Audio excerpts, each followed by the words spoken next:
This episode is sponsored by BetterHelp. The holidays are over, the decorations are down, and suddenly everything feels a little empty. It's normal to feel the winter blues after the holiday excitement. January, February, and March are by far my least favorite months of the year. It's cold and dark, and I have to get some extra vitamin D on board. I also need to keep my regular scheduled appointments with my therapist. So if you're feeling that post-holiday funk, I definitely suggest you checking out BetterHelp because maybe it's time to talk. You might also be one of those people like me who makes New Year's resolutions and you get super motivated. So maybe you need someone behind you to hold you accountable and come up with a plan to meet your goals. BetterHelp is super convenient, totally online. You have a therapist right at your fingertips whenever you need them. So head over to betterhelp.com/wifeofcrime1 to get 10% off your first month. That's betterhelp.com/wifeofcrime1 for 10% off your first month. This podcast is an unscripted, unedited conversation about true crime. We take the cases very seriously, but I don't take myself seriously at all. And neither should you. Welcome to Wife of Crime.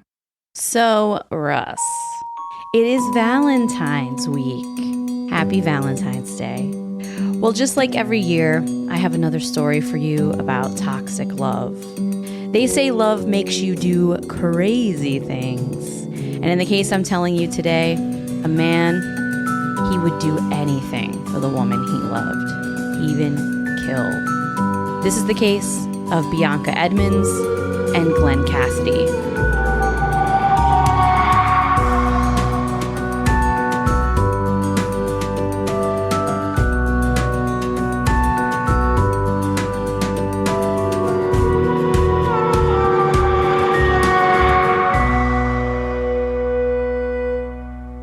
Hello, everyone. Welcome back to Wife of Crime, a true crime podcast where I tell my husband, Russ, true crime stories and he reacts to them. What's up, folks? It's your boy Russ, a.k.a. Biggie's dad. Oh, Biggie.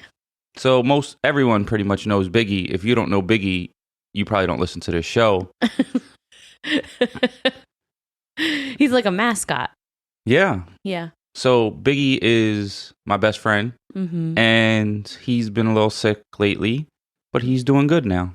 Yeah, we found out that Biggie had a tumor on his spleen, and it was a really tough day when we found this out. And our actual vet tried to tell us, to convince us to put him down. And me and Russ were like, no, he's so happy. He's fine. I'll put you down, bitch. Yeah. Because he was chilling. Yeah, he was eating good. Chips, he wasn't in pain. Wagging his tail. Yeah, and so we both were like, no, but the problem was the tumor could rupture at any moment, so we had to find a place that would do emergency surgery on him. And as you guys know, he's a little bit of an older guy, so it took us a few days to find someone, but we did, and the surgery happened yesterday, and it went really, really well, and it all got taken out. And we are so thankful for the vet that did do the surgery. And right now he's over in the living room recovering. Yeah, he got a nice big steak waiting for him. Yes. One of you guys sent us some money to get him a steak. Heather, shout out to Heather for that. Yeah, so he got big ass steak, and obviously I got it from the Co. Obviously. Because I had to get four of them. I couldn't let Biggie get a steak and not Lucy, because that's messed up. Yeah. And then 2 are for me. Yeah. The other 2. What about one for me? Do I get one? Just you, Biggie, and Lucy. Thanks. Yeah, you're trying to, I don't know how many points that is on your Weight Watchers. I've been abandoned that shit. Yeah, you did. Well, we just want to tell you guys what was going on, update you, and let you know that Biggie is doing good. And he's thriving. He's on a lot of pain meds right now, so he's a little loopy, but he's doing really well. And if you guys follow us on our Patreon or our personal socials, then you guys saw what was going on. But thank you for all the messages and love. Biggie's doing great, and he's still here. Hashtag vote for Biggie. Vote for Biggie. So on the Patreon, this month, we covered the documentary Killer Sally because, if you've been listening to the show for a while now, you know that February, we always celebrate Valentine's Day by talking about toxic love. And Killer Sally is what we covered on the Patreon, and we named the episode Banana Hammocks. But you named it Banana Hammocks, but I called it Ding-a-ling Hammock. Well, you called it a ding-a-ling hammock, and then I called it a banana hammock, and then we both called it both. Then we both said ding-a-ling and banana hammock. I don't like when men wear them shiny drawers outside. No. Speedo should be illegal. There should be like just an area where you could wear it. So like if you want to see shiny banana hammocks. Yeah, it's gross.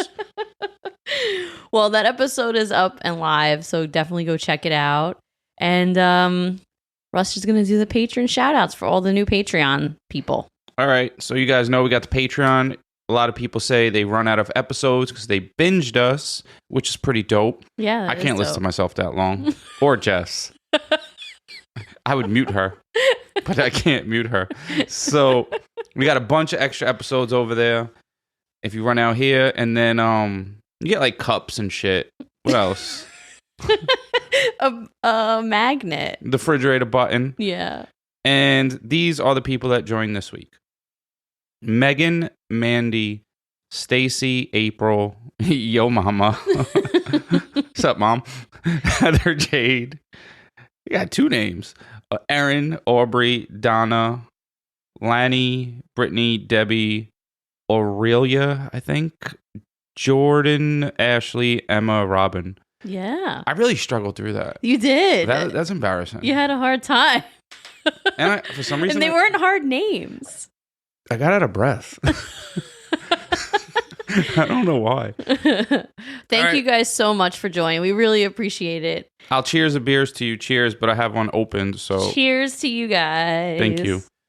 It's very motivating that you guys keep joining. It's crazy. Yes, it is. And if you guys keep joining, I'll quit my job, I promise. Give me one motherfucking reason to quit that bitch. So, as you guys know, I do it every week. I started reading Review of the Week. And some of you are clever enough to get your review read. So here is the one. This is from an Aquarius, 1998. I was told not to listen to the pod. 5 stars. Hey, guys, love you both. My sister told me not to listen to the pod. She thought Russ was Looney Tunes. But I listened anyway and was dead with like a emoji laughing face. I told her to give Russ another shot, and she now is obsessed. She quotes him through the day, a.k.a. the best pod 100. Jess ages like wine, and Russ is better than blue cheese. It's really funny. I guess she loves blue cheese. Oh, wait, because blue cheese is like a little moldy? Yeah, blue cheese is old cheese. Moldy cheese. Yo mama.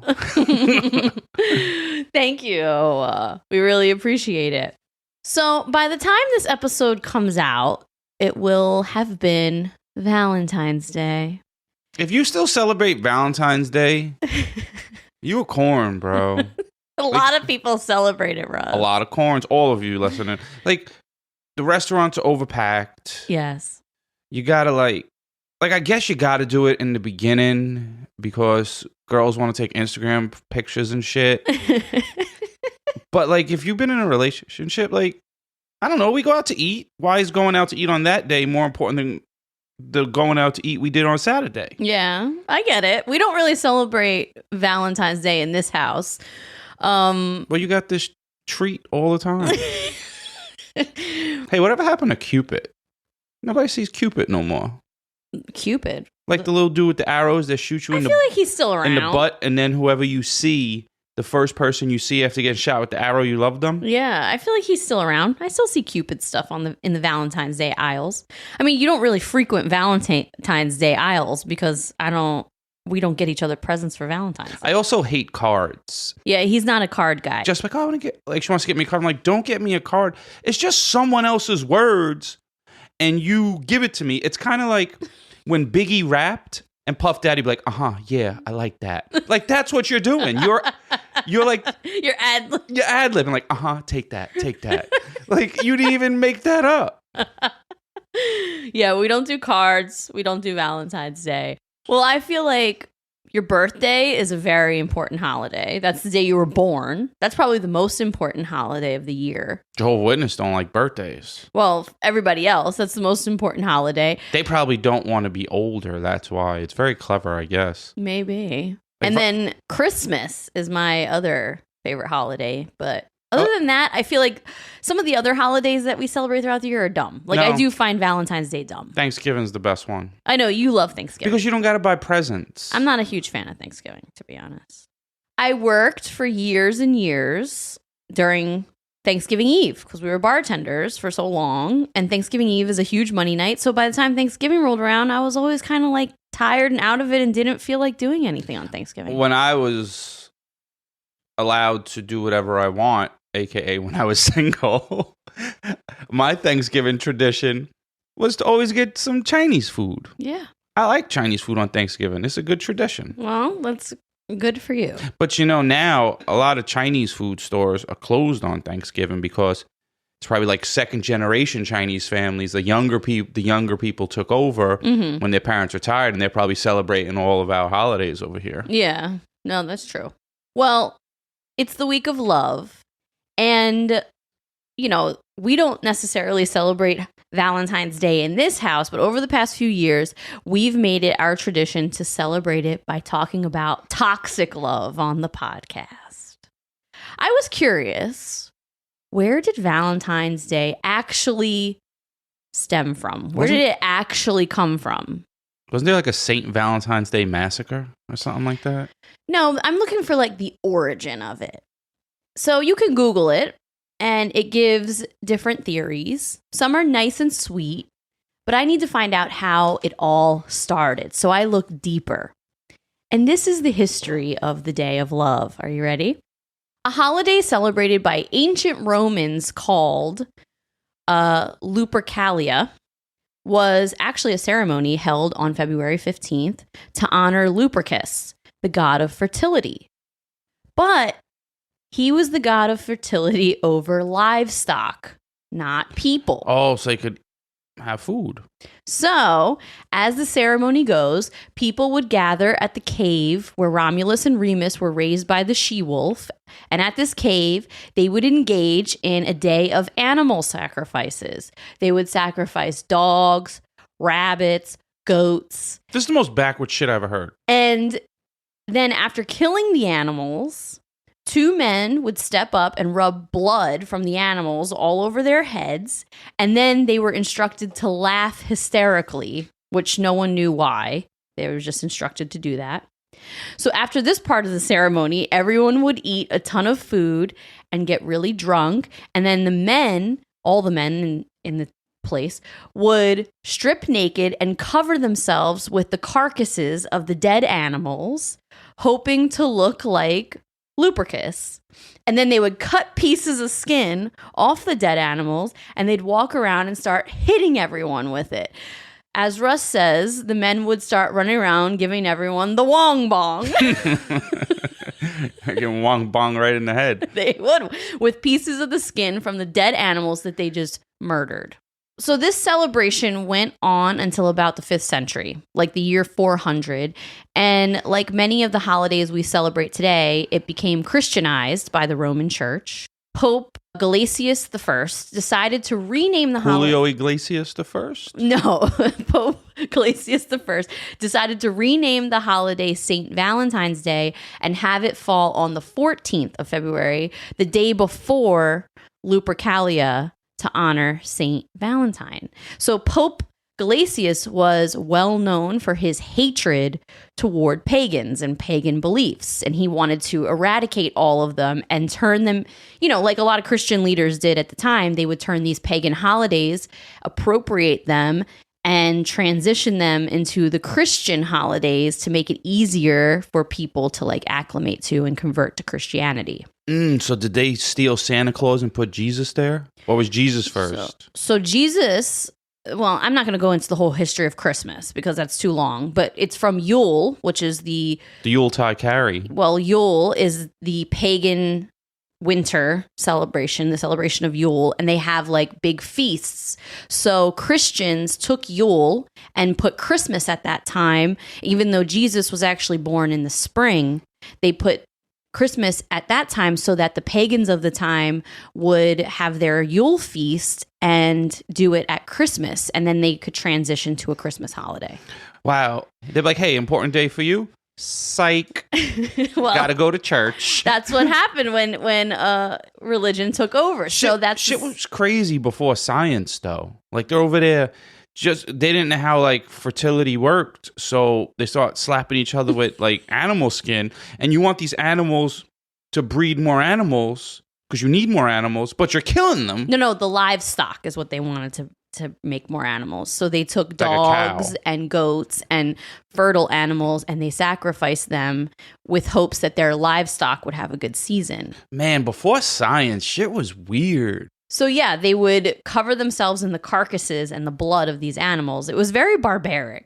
So for all the single people feeling lonely this week, just keep in mind that this holiday being celebrated originated from the brutal murder of animals and people rubbing blood and carcasses all over themselves and whacking each other with dead animal skin. How romantic. I just don't get where people came up with these ideas. Like, who's the original person? Like, I got an idea. If we kill some shit over here, we'll get what we want. Nobody said, hit him with a wong bong. Shut your dumb ass up. I don't know. The celebration of love is like kind of interesting because love is the same yet so different for all of us. But it's also a secondary emotion. It is. So because love is the same yet so different for all of us, it's hard to put into words what you feel when you're in love. So science tells us we have an actual like physiological response when we're in love. Things that we can't necessarily control in our body, like hormone imbalances, dopamine releases. But what you do with the love you have is what really matters in the end. They say love makes you do crazy things. And in the case I'm telling you today, one man would do anything for the woman he loved. Damn, this episode's about to be called Sucker for Love. Even kill. Don't be a sucker for love, chumps. This is the case of Bianca Edmunds and Glen Cassidy. Are you ready?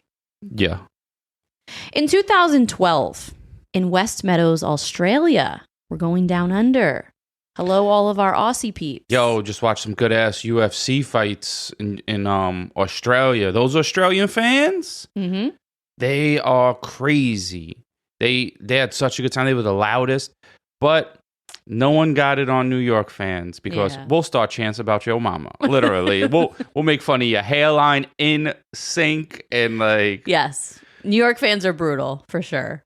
In 2012, in West Meadows, Australia, a young woman named Bianca Edmunds met a man named Michael Capuciana. The two quickly fell in love and were actually engaged within the year. By the next year, 2013, Bianca became pregnant and then welcomed their son into the world.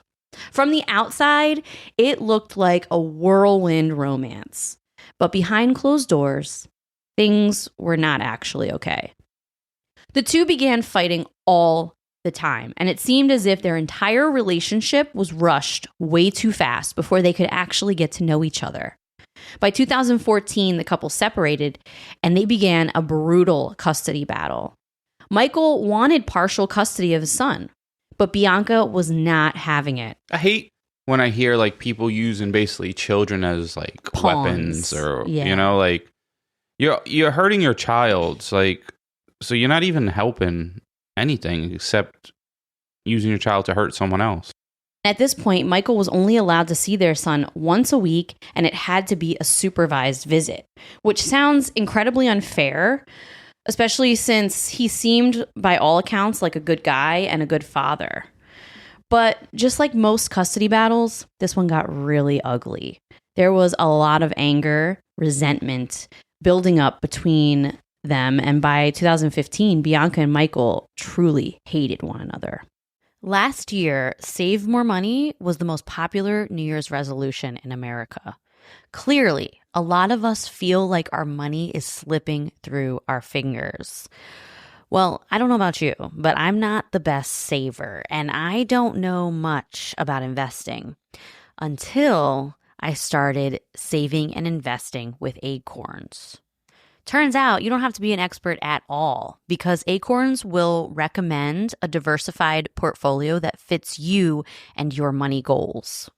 And I always thought that when people say, ooh, I invest in stocks, that they had a ton of money or something. Well, you don't need to be rich. Acorns lets you invest with the spare money you've got right now. You can literally start with $5. And you know you guys are spending that at Starbucks on these fancy lattes. So skip the coffee and invest with Acorns.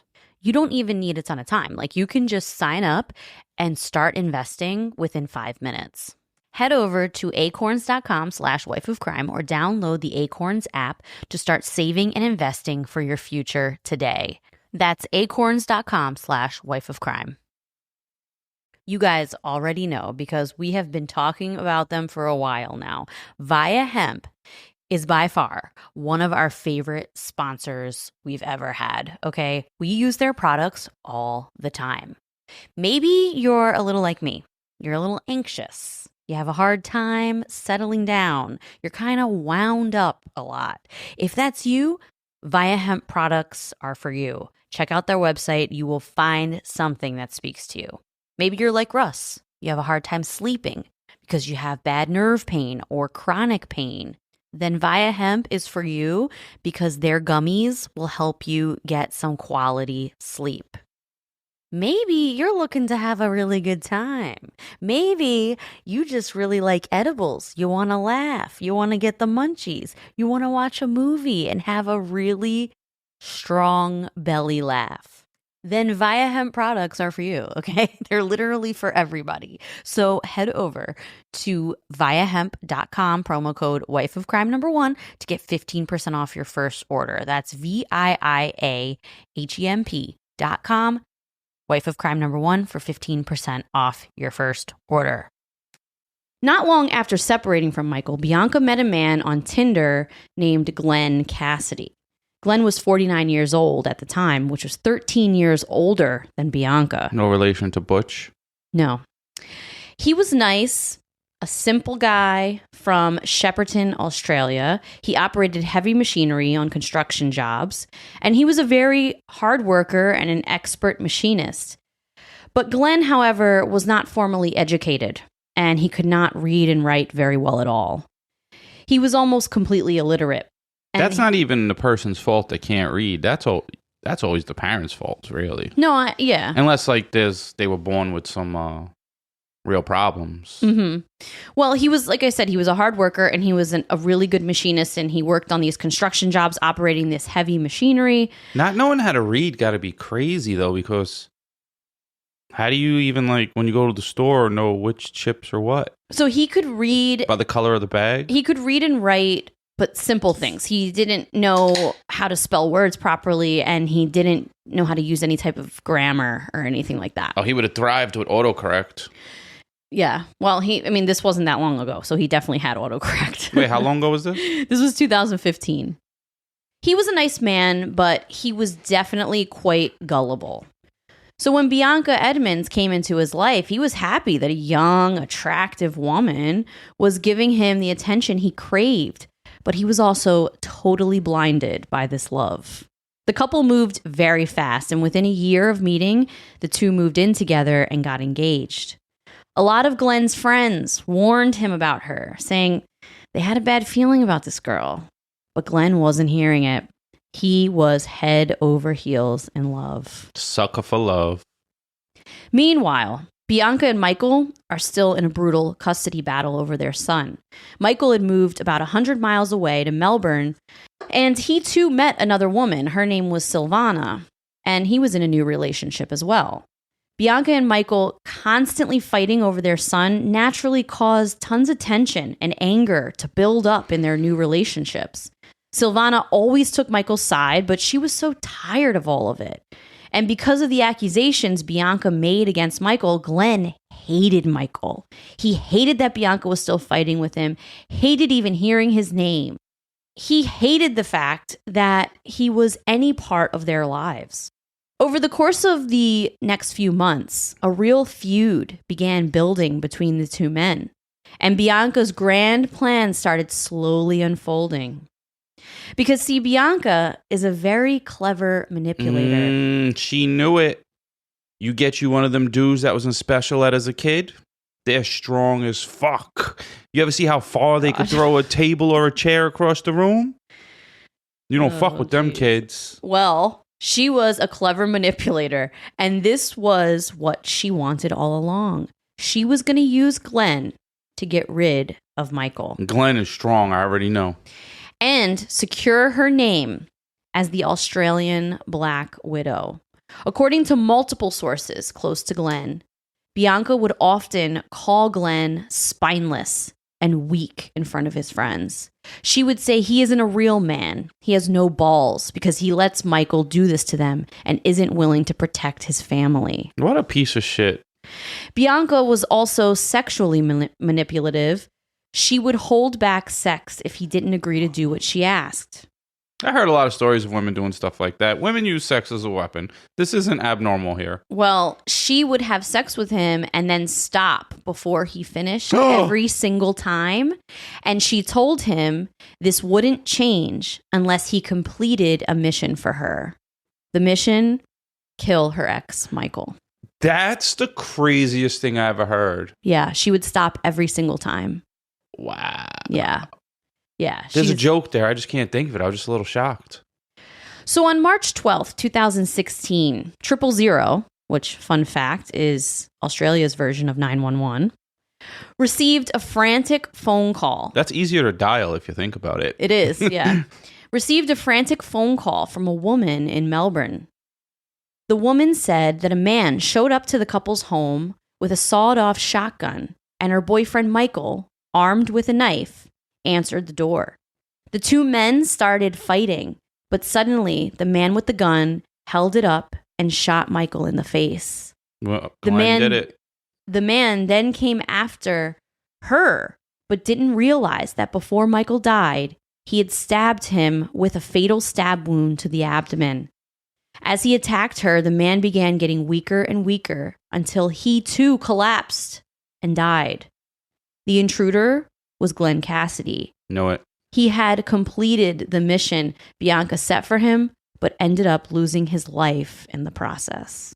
Originally, Silvana was arrested and questioned for the murder of the two men.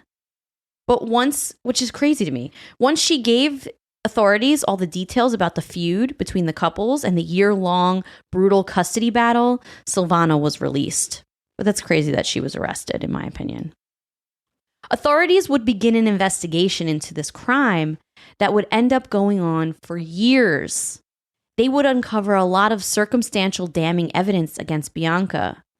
Now, before I go into all the evidence that the authorities found, I will say it is unclear if Bianca sought out Glen for the sole purpose of killing Michael, or if she was being opportunistic after meeting him and her plan kind of evolved over time. I think that one. I think any man she was with, she wouldn't have been with like a real soft dude just because potentially she could use that situation. Mm-hmm. But I think like she just figured Glen can do it because he's strong. He works in construction. Well, he had a gun. He didn't like fight the guy. I mean, they did fight, but he didn't do it by killing him with his bare hands. He used a shotgun. And she got rid of them both. So throughout the long custody battle, she started becoming very afraid that Michael was going to gain full custody of her son. So this seems to be the motivating factor behind wanting to get rid of him. It is clear that pretty much from the beginning, Bianca recognized that Glen Cassidy was naive and gullible. She methodically planted a seed of hatred in Glen toward Michael. She manipulated Glen by saying he needs to save their family from Michael, who's trying to tear them apart. Within a few months of this, Glen began to see it as his mission. He loved Bianca and he wanted to live happily ever after with her. He lusted Bianca. He didn't love her. No, he loved her. He didn't like being with her. He probably was an insecure dude that had, I don't know if she's pretty or not, but she was pretty, yeah. A so-called pretty girl. You know, there's a lot of dudes out there that if a pretty girl gives them a chance, they just turn to a sucker. Well, he was also significantly older. He was like 13 years older than her. He was 49 and she's in her 30s. And, you know, I'm sure it made him feel good. He would do anything for the woman he loved. Obviously. So the two began to hatch a plan together. Wait, I'm confused now. Glenn? Yes. But Glenn's dead. No, I'm talking about before he died, the plan. I went back. Oh, okay. All right. Now it's like, yeah, like when you're watching a show and they say 3 hours later, ... But well, it's like this is time. Before. Yeah. Yeah. So Bianca told him she couldn't be involved in the murder because she would be the prime suspect immediately. They were in a brutal custody battle. So she was definitely the one with the motive. Therefore, the two of them agreed that Glenn would have to do this alone. The plan was simple. They need to get a gun. Glenn would show up to Michael's house, knock on the door, and when he opens it, he would shoot him. Bianca and Glenn surveilled the neighborhood. They drew maps, including specific details about all the houses in the area, the neighbors around Michael's house, which homes had dogs, which homes had security cameras, motion sensor lights. Their map had a lot of details. The couple had been planning this for a long time, and police knew this because they found a note in Glenn's phone that was made on December 25th, 2015, 3 months before the crime. In the note, it was a list of everything that needed to be done before he murders Michael. So he could read. Yes, I told you that. He can read and write. It's just he can't use good grammar. Like he's not good at it. Me neither. The note was titled Obstacles. Under it was a list that said 1 bullet, getting him alone, body transport. I wonder how he spelled obstacles. Another list is titled Things I Want to Do Before the Job. And under this one, it said financial for Bianca and kids, have a baby or at least be pregnant, get married, have as much sex as possible. That was on his list. The poor guy was, I mean, he's an asshole for killing someone, but the poor guy was very neglected in the sex department. This guy was walking around with blue balls. His balls was hurting. He was all frustrated. Yeah. Damn, son, you just gotta take care of it yourself.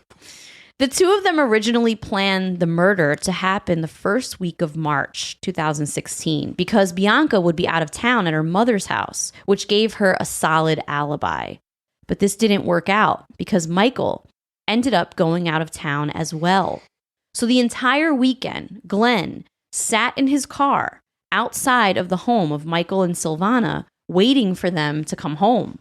Patient ass. For reasons no one knows, Glenn had installed an app on his phone and recorded all the phone calls between him and Bianca during this weekend.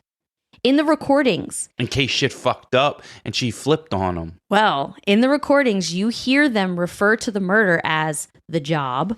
You also hear how cold Bianca is towards him. And she goes, "Oh, that's sweet." I said, "It's the truth." And it is. When I'm away from you, I heard. No one showed up. That's a shame. Yeah. Well, maybe Saturday night, maybe everyone had a different change of plans and they'll be home later. Yeah, that's why I'm hanging around till later. I'll hang around till about... After dark, usually people head home. Yeah. Well, it's dark now. Yeah. I'll hang around till about 11, 12 o'clock, and if no one showed up by then, I'm just going to call it quits for the night. Yeah, get your sleep. Play some sport tomorrow or something. Yeah. Hello. I bet you look beautiful. Yeah. I hope there's someone there. Well, it's Sunday. They probably went away. Friggin' annoying, but I feel like a waste time. Yeah, well. But you gotta do what you gotta do. I know. I hope you do. I want to celebrate. I bought you a present. I want to celebrate too. Friggin' trust me. But, yeah, cross my fingers and I'll try my hardest, you know that. So there's no work obligations down here and shift up. Just don't get all funny after the job. No. Yeah, don't hurt yourself. No, that won't. I mean, I know it's a pretty mental job that you're doing, but physically and mentally and all that, don't hurt yourself. No, it's good. I'm actually going to take the car tonight. Starting to hurt you? No, the people are starting to look at it too much. Even another bike followed me around for a while. I don't know who he was, but... yeah. Do what you need to do. Yeah. Fresh you makes a calm me. I know, but I had weird feelings last night. Like, I felt anxious, knowing that you haven't been sleeping too. This last night did not feel right at the start, so probably lucky. Oh, well, just get it done then. That way we don't have to worry about it. I am completely over this job. Well, just finish it. I'm trying. And then concentrate on the next, finish this job and move on. Let the future be better. Yeah. We need less stress in our life, and I'm not looking forward to having to go to legal aid and get it all done. Yeah, we still have to do all that. I know, but I'm sick of it. I don't want to have to, the rest of my life is going to be like that. Yeah, no worries. And can we have sex tomorrow night? I don't know, it depends if we're celebrating or not. Oh, I love you. Enjoy your job. Yeah, I love you. Concentrate. I love you. Concentrate. Don't stuff up. Pay attention. Yeah, I will. I love you. I know. So everything okay? I'm really disappointed. I was hoping you got work. Yeah, me too. I'm sorry. I know. Alright, I'll talk to you later on. Okay. Love you. Alright, drive carefully, please. I will. I love you. I love you, guys. Can we have sex tomorrow night? This man had to make an appointment. Yeah, like when you're listening to that, it's just crazy how, first of all, the first thing that struck... This guy's a sucker. Yeah. The first thing that struck me was how casually they're just talking about it. They're referring to it as like a job or you can't get work. And it's just crazy how casually they're talking about it. Some people do anything just to have sex. Well, she was so cold towards him. And he said, I love you like 1,000 times. He's begging for like her approval and her love back, and she won't say it. In the last phone call, she's like, I love you. Yeah. It's really crazy. And it just kind of shows how much of a manipulating, cold bitch this lady is. So Bianca seemed... Hopefully she gets what's coming to her. Hopefully there's some...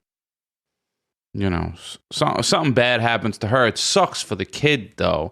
Hopefully, if something happens to her, there's some good grandmas and stuff. Yeah, somewhere good for the kid to go. So maybe I don't want nothing to happen to her. Wait till the kid moves out. No, she deserves to have something happen to her. Yeah, but now she's a terrible human being. Yeah, but I was talking about like when the kid grows up, then maybe she get hit by a Mack truck. Oh, okay. There was no evidence at all that Bianca felt any hesitancy about carrying out this plan. Like you could tell in her voice, she was like, get it done, get it done, get it done. So that weekend, it didn't work out. Michael was out of town, and thank God for that. He literally dodged a bullet by being out of town. Yeah, but obviously it's coming. Well, yeah. But Glen called it quits. He went back home, and the two came up with another date to carry it out. March 12th, 2016. So on the morning of March 12th, Bianca sent a message to herself from Glen's phone in order to secure her alibi because this time she wasn't out of town at her mom's house. And she wanted to make it seem like she had nothing to do with this crime. The message she sent to herself said, quote, Bianca, I love you so much. You have no idea. I'm about to do something that you would consider absolutely fucking stupid, but I can't put up with this shit anymore. I can't be a part-time parent to Luca. If I get caught, I want them to know you had nothing at all to do with this. It's my choice, my decision, and know nothing about it. Please, I can see the stress of you losing our first baby. So then Bianca responded to this message that she sent herself from Glen's phone and said, don't be so bloody stupid, Glen. You married me knowing Luca will be seeing him, though it's upsetting us all here. Don't you dare try and manipulate me into feeling sorry for you by saying such idiotic things. I will not tolerate being yelled at. Enjoy your drive. Take your fucking time. I'm over it. Glen, enough. Come home. Don't be so bloody stupid. So Glen then drove to Michael's neighborhood, walked around his house to make sure he was home.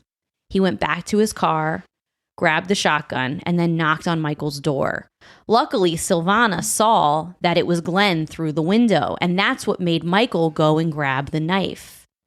He went to the kitchen and grabbed a knife before opening the front door. He'd grown very suspicious of Glen and Bianca over the last few months, and he told Silvana he was afraid that something was going to happen to him. So after answering the door and speaking for a few moments, Glen reached out and wanted to give Michael a handshake. When Michael took Glen's hand for the handshake, Glen forced his way into the house, and the two men began fighting.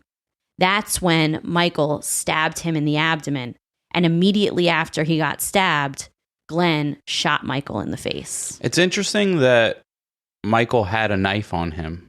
Well, I just told you because Silvana said it was Glen at the door, so he grabbed a knife. Yeah, so he went and grabbed it. That's interesting. Like he knew, but he knew she was a manipulative bitch. Yeah, but it takes two to fight. It does. But she's obviously like a really bad person. But this is sad because Michael really just wanted to see his kid. Like that's what it all came down to, is he just wanted to see his kid and be in his kid's life. Yeah, and then she's probably over there telling the kid like your dad's bad and shit like that.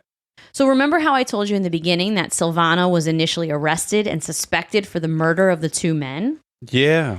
Well, she was let go that night.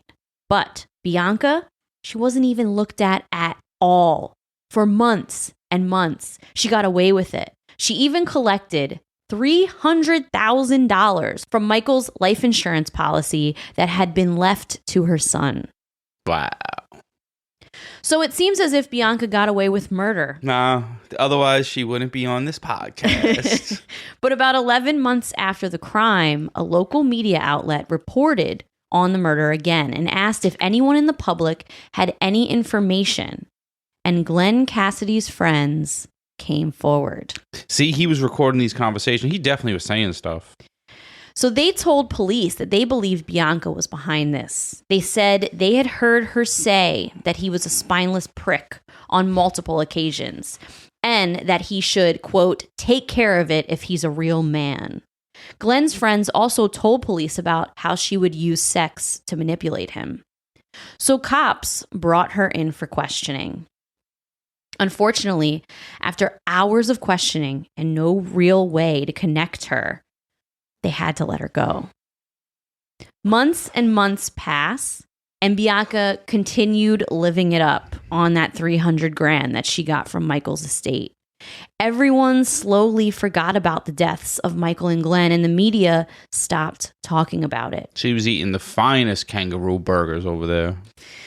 Bianca met a new man on Tinder only 2 weeks after Glen died, and within a few months, the two moved in together. Oof. This man was an ex-con who was just released from prison. He served time for attempted murder because he slit his ex-wife's throat. What, he's gonna kill her? No. I'm like, this story's about to go crazy. That would have been a really crazy ending. You should have just made it up and let someone try to wrong you on the internet and be like, obviously I knew that, dummy. Yeah, that would have been a crazy ending, but no, that's not how this ends. It would have been like poetic. So after living together for almost a year, the man saw on the news about the deaths of Michael and Glen and questioned Bianca, asking if she was involved. And Bianca confessed everything to him. The two of them broke up, and after Bianca moved out of his house, the man went straight to the police. Yo, see, as a con, or an ex-con, you know the code, bro. There's no snitching. You're a rat. Big Ange. I've been watching so there's a Big Ange page on Instagram. I've been watching a little recently. I know. I love Big Ange. R.I.P. You're a rat. So he was definitely a rat. And by now, it's been 2 years. It's April 2018. And police bring Bianca in for questioning again. After the interview, though, cops still could not find a definitive way to connect her to the crime. So she was released again. Yeah, but now she's really on the radar. Yes, and this caused a reignition in the case. The investigators in charge of the case knew she was the mastermind, and they just needed to find a way to prove it. So they combed through the evidence again. And this is when they found the recorded phone calls from the app that Glen had downloaded on his phone. See, Glen was dumb, but he wasn't all the way dumb. No, he wasn't. He was like smart. There's a lot of people that are smart, but not traditionally educated. And there's a giant difference in that. I'm not talking street smart, but people that could just catch on and be intuitive in natural life situations. And they don't teach you that in school. They also don't teach you how to do taxes or have your credit. That's a shame. That's like, you're behind the 8 ball. Hey, if anybody here has kids, make sure you teach them about credit. That's number one. Definitely. And taxes and writing a resume. Resume. But can't no one teach anyone about taxes because no one knows nothing about taxes in America. That's true. It's like, hey, guess how much you owe us. And if you don't know how much, we're sending you to jail and taking all your shit. Yeah, that's true. That's true. Just go to a good tax guy. Yeah. So they got the app and heard the phone calls that Glen had recorded. And finally, in June 2019, Bianca was arrested and charged with murder. Booker, Dano. Her trials, yes, trials, plural. That means that were very messy. There was mistrials, probably, right? Yes. So how about that? In June 2022, just last June, the case was ruled a mistrial because the jury could not reach a unanimous verdict. Her second trial in August of 2022 was also dismissed because of a technicality that happened during the closing arguments. Sounds like she is a good lawyer. Yeah, it does sound like that. Her third trial happened in December, just 2 months ago. Sounds like public defenders in Australia probably have like tapered pants and haircuts and stuff. I don't know if he's a public defender. I don't know why in New York they all have like fucking boot cut pants and they're all disheveled. I don't know. Well, her third trial happened in December, just a couple of months ago. The prosecution brought forth many witnesses, including Bianca's own mother, who said Bianca had said on numerous occasions that she wanted to make Michael, quote, disappear. And her mother also said days after the crime, Bianca confessed to her. Glen's friends also testified against her in court, talking about all the things she would say to him. One of Glen's friends said that Bianca actually came to him and asked if he would be willing to, quote, take care of her ex. And he responded to her by telling her to, quote, fuck off. How do you say that in Australian? Fuck off. Did you say mate? Maybe mate. Yeah, maybe.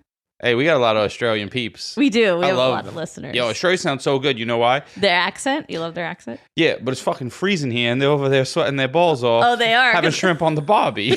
Because it's summertime over there I fucking hate shrimp, but I would still eat one for some warm.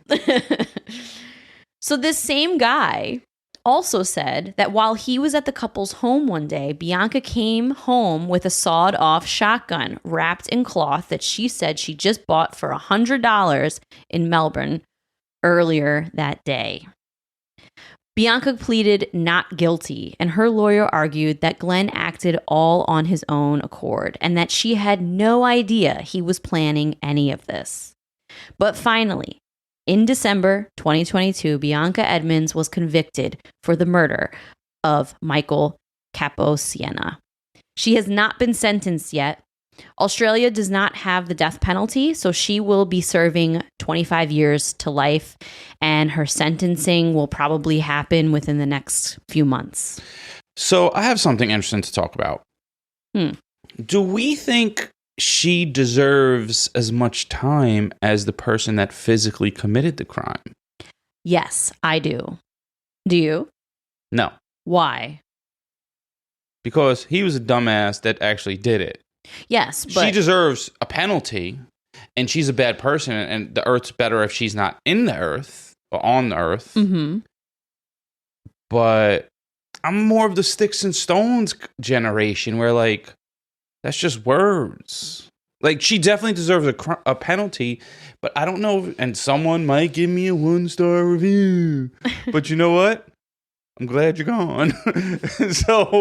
But yeah, I don't know. If you didn't physically kill someone, you're not a killer. No, but she knew. She knowingly manipulated someone who she knew was naive and gullible enough to listen to her. And she was the mastermind behind all of it. So I think she should get just as much time as if she murdered Michael. Because it's because of her that Michael is dead. It is because of her, that's true. Because Glenn would have never killed him. But Glenn would have did anything for some sex. Anything, yeah. And she knew it. He just should have got some hookers. He should have. But he was in love. It wasn't just... No, he wasn't. You don't think he was in love with her? No, he was in lust. He said he loved her like 7 times. Did you see the picture? No, he wanted a pretty girl to love him. You don't think he was in love with her at all? It could have been any girl. Oh. Yeah, he was.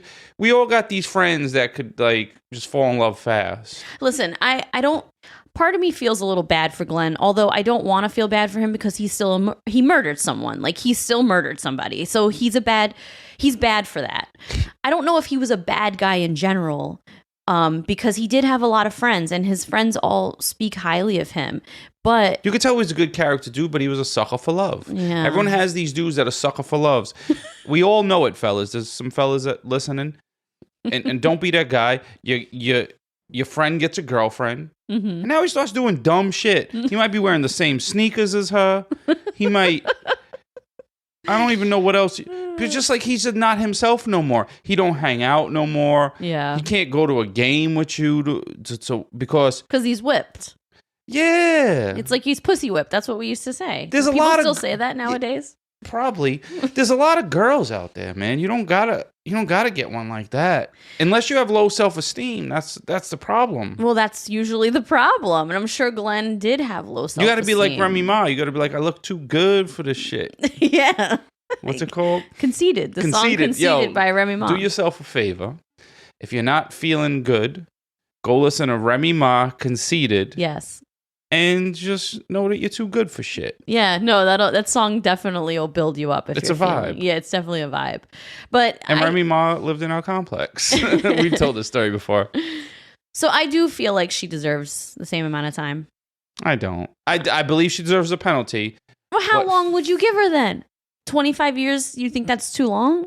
I think the 20 years is right. I think just having 25 to life where she could possibly never get out seems like a lot for just saying, hey, can you kill that dude for me? And I'll have sex with you. She would definitely hurt someone else again. No. Like, she is a cold-hearted bitch. She would not. She would try to manipulate someone to hurt someone for her. Well, yeah. And I think she's a piece of shit and she should rot.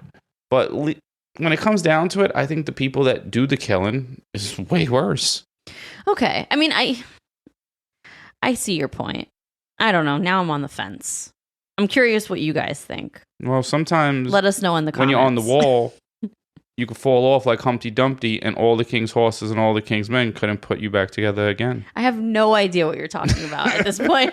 I don't even know how that's relevant. Because you were on the fence. So I made a wall. I was like, where did And then you fell off. How did your brain even do that? And I couldn't put you back together. Okay. Anyway. I was trying to get you on the other side of the fence. Okay. Oh, God. And that. Me and Glenn have the same IQ. And that is the case of Bianca Edmunds.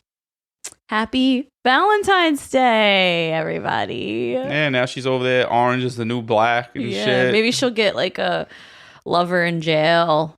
You know, like Orange is the New Black. She'll fall in love with one of her cellmates. On TV, women's jail don't look too bad. Well, that show made it seem not as bad at all. Yeah, everyone's all like chilling. Yeah. No, but I watch, what's that other one? 30 Days In? 60 Days In. Oh, so good. You guys should watch it. Yeah, it's a good show, but the women's jail really ain't that bad. There isn't that much aggression like men, because men, by nature, a little more aggressive. Yeah, true. The women's jail was still rough though. Some of these girls were like ready to fight at any moment. But that's a really good show. You guys should watch it. 60 Days. It's kind of stupid. It's really good, but it's stupid. Like, what are you doing in here unless you're making a lot of money? Yeah, they do get paid though, I think, right? All right, so what would be your price to do 60 days in jail? My price? Like if they said, all right, you got it. We'll put you on this show. Mm-hmm. And how much do we have to pay you to be in jail for 60 days on this show? $100,000. Oh, I'm way more. Really? I would do it for $100,000. Not really. All right, so let's see. Because this is the thing. On 60 days in, I'm gonna do some math. Hold on. On 60 days in, you're not gonna die. No one's gonna shank you. Ain't. No one's gonna. Listen. They have camera crews there. They think they're filming a documentary. Like your identity is protected, but at the same time, no one's gonna come and kill you. You might get in a fight or something, and so you just have to pretty much make it through 60 days of missing your family. And I'd get paid $100,000 for 2 months. 100%, $50,000 a month. I wouldn't. You know why? Why? Because I just did the math. Uh-huh. It's only $69 an hour for 2 months because you're there 24 hours a day. Yeah, but I would still do it. Just $69 an hour. I would do it. Now you got to give me like how much? I think $250 would be my no. I need $250,000 and for 2 months. Yeah, and you're greedy, bro. Yeah, but I'm probably gonna get into fights in there. I might get hurt. Not everybody fights. No, why do you think you're gonna have to get in a fight? Not everyone fights in jail. You can be the calm, quiet guy. What if someone tries to steal my fruit cup? They might, but you have to eat your cornbread. Yes. You have to de-escalate the situation. Fuck around, you be in there. You might end up in the upper room. If anyone has seen Life, that's where these jokes are coming from. Back to back. I ain't trying to go to the upper room.